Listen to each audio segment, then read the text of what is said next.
I'm Carolyn Harrell from PK Young, and living in North Central Florida, we love to study The Yearling by Marjorie Kinnan Rawlings because it takes place in an area close to us.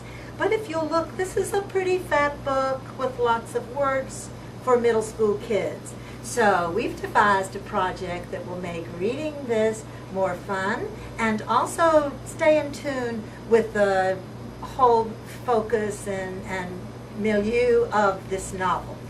We have made a yearling quilt that represents the story and development of Jody and his fawn and his growing into a wiser young man and the trials he went through. It also highlights so much of the flora and fauna that Marjorie Kinnan Rawlings loved and included in her book. As they read, each child was asked to pick a part of the book that was significant, a scene, a plot scene, a theme idea, a character idea, and sign up for it. And I kept an eye out to be sure that the whole novel was being covered. Then they were asked to make a quilt square and given a piece of muslin. Okay, this represents one of the first scenes in the book when Jody builds a flutter mill when he's just a boy playing. This actually becomes pretty symbolic because he tries to build another flutter mill at the end and it doesn't work for him anymore. This is a vision of fodder-winged Spaniards that he imagines he's seeing in the woods, but it's really the Spanish moss. Here's a note that Jody wrote when he was so conflicted about friendship, and he was mad that that Twink Weatherby was encroaching on his friendships. So he wrote this typical middle school type note, both in spelling and in intent. This, of course, is the rattlesnake that bit Penny and caused Penny to nearly die, and also caused one of the first turning points in Jody where he was starting to grow up a bit, and of course was the impetus for Jody bringing the yearling or the baby fawn home, who turned into the yearling flag. This is a wonderful yearling type scene during the storms and hurricanes. The Baxter family has a quiet, comfortable moment in the fire where they tell stories. You'll notice that so many of these quilt squares are using different mediums, some paint, some crayon, some sewing. The kids had their, they could do whatever they wanted to do that would work on cloth.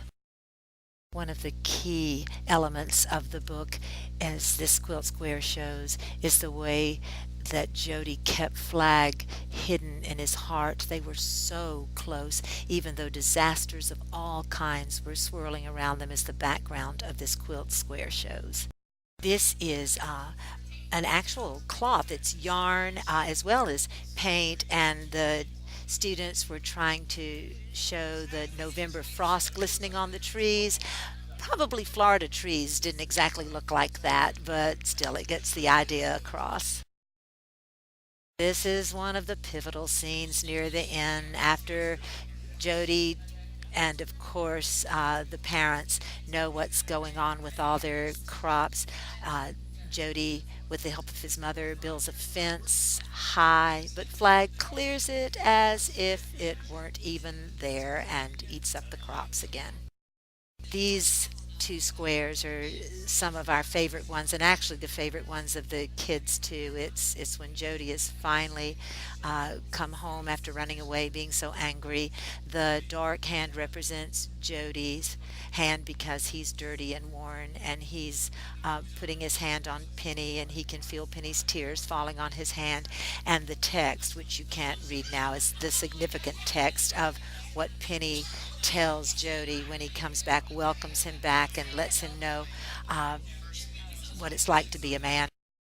This is the very last scene of all. It's where, when I read it to the kids, there's just not a dry eye in the room.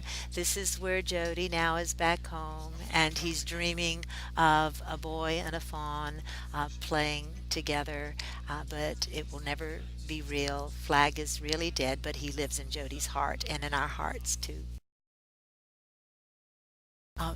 One thing that we did in making the quilt, as since we had so many more students than we had quilt squares, and we had some students who didn't want to make a whole square, since the yearling is so full of flora and fauna native to our area, students could pick one of the plants or animals and draw that on a long strip, and we use that to make a border for our quilt.